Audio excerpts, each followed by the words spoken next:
प्यारे सभी दोस्तों को इंजीनियर विष्णु कुमार अग्रवाल का नमस्कार। आज मैं अपनी एक किंडल ई बुक का जिक्र कर रहा हूँ। ये जो मार्च 2020 में ये डिजिटल बुक है, आप किसी भी कंप्यूटर डिवाइस पे, स्मार्टफोन पे पढ़ सकते हैं। तो वह क्या था कि मार्च में 10 दिन पहले दिल्ली से बंगलौर गया था अपने बेटे के यहाँ। आता जाता रहता था साल में 3-4 दफ़े 5 दफ़े। तो मैं 10 दिन के बाद ही वहाँ अनाउंसमेंट हो गया लॉकडाउन। ये कोरोना की वजह से, कोविड-19। तो क्या हुआ कि लॉकडाउन हो गया, कहीं आ जा नहीं सकते, घर से बाहर में निकलना, घूमना फिरना भी पाबंदी हो गई। तो कोई मेरे बेटे की जो वाइफ है, वो डॉटर इन लॉ, वो डॉक्टर है हॉस्पिटल में।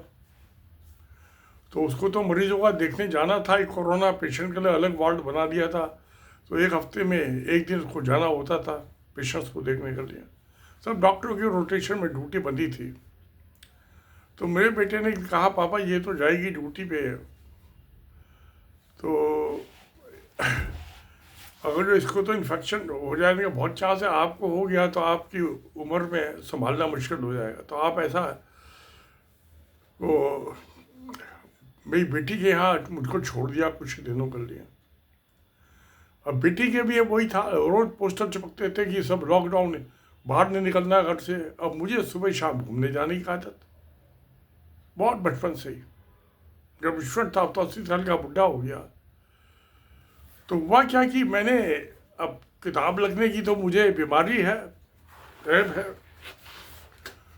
तो मैं उस लॉकडाउन का इफेक्ट क्या हुआ मुझ पे, उस टाइम समझिए मैं 74 ईयर्स का था, अब 80 में चल रहा हूँ। तो मैंने क्या, मेरे दिल और दिमाग पे क्या बीता, वो मैं आपको एक दोहा, जैसे जिसको हिंदू में बोलते हैं दोहे चौपाई, ये दोहा मेरा इंग्लिश में है। मैं 2 कविताएं पहले आपको हिंदी में बताई थी। मैंने इंग्लिश में भी पोएम भी लिखी हैं, दोहे भी लिखे हैं, चौपाई भी लिखी है। 2 लाइनर्स दोहे, 4 लाइनर्स चौपाई। तो इंग्लिश की मैं पहले तो ये 2 लाइनर दोहा ये बताता हूँ। ये जो मैंने इसके प्रीफेस में लिखा है, अबाउट द ऑथर, अपने मामले में लिखा है। लिखने के बाद मुझ पे क्या इफेक्ट हुआ उसका, मैं तो वही बताऊंगा ना।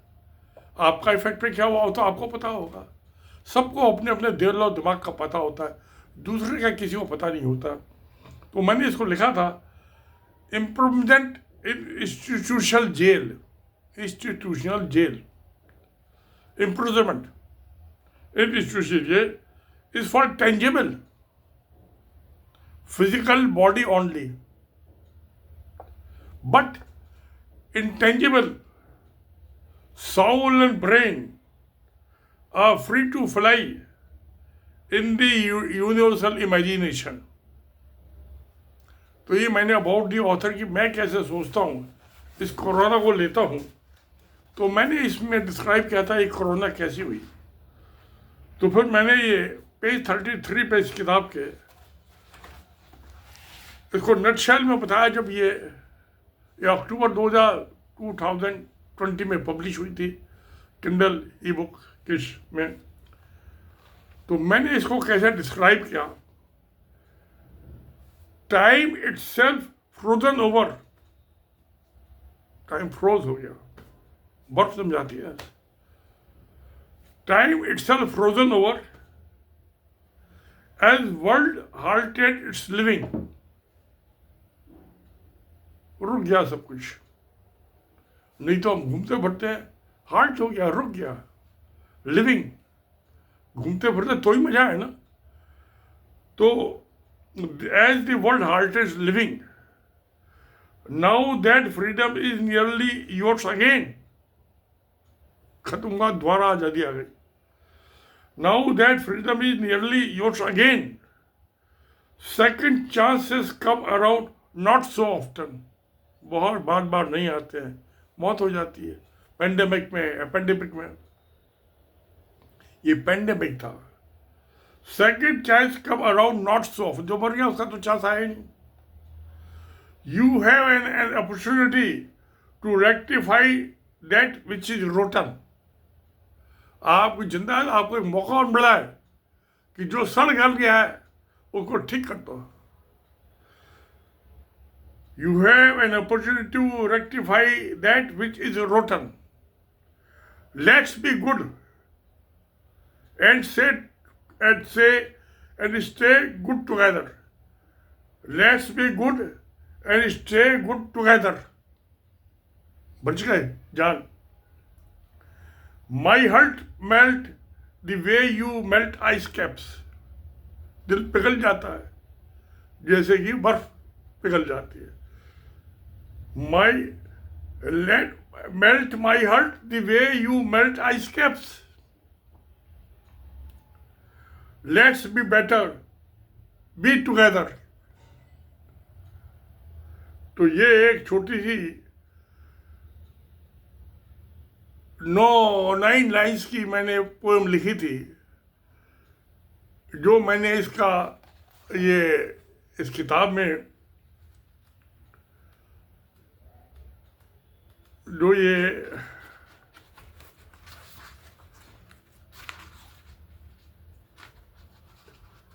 एन ओवरव्यू चैप्टर 1 था, एन ओवरव्यू। तो मैंने इसका पेंडेमिक का सारा ब्रीफ में बयान किया। तो इसमें 5 चैप्टर से keeping in view all affairs that author has divided and described in detail the 5 chapters with an overview, smart cities and future civilization, redevelopment and regeneration of old cities, redevelopment and industrial cities, integrated development of rural villages। इसमें 5 मैंने chapters बनाए थे। तो villages से चालू होता है ना, गाँव से सब कुछ कस्बे बन जाते हैं, सिटीज बन जाते हैं। तो इसमें मेन थीम थी गो वर्टिकल।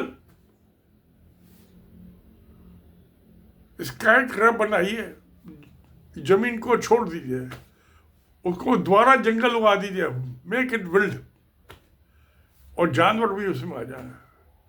तो जब आप स्काई में चले जाएंगे तो अबाउट इसमें मेरा असेसमेंट ये था कि 40-45 फीट की हाइट के पास जाने के बाद ये जो इंसेक्ट्स होते हैं, इनकी ब्रीडिंग, क्रॉस ब्रीडिंग होती है, वो उस लेवल से, ग्राउंड लेवल से अबव वो नहीं होती है। तो हमें उससे सेफ्टी मिल सकती है, एक कोरोना जैसे पेंडेमिक, एपिडेमिक से, और हमारी लाइफ सेव हो सकती है। तो ये मेरी थीम थी, गो इनटू द स्काई,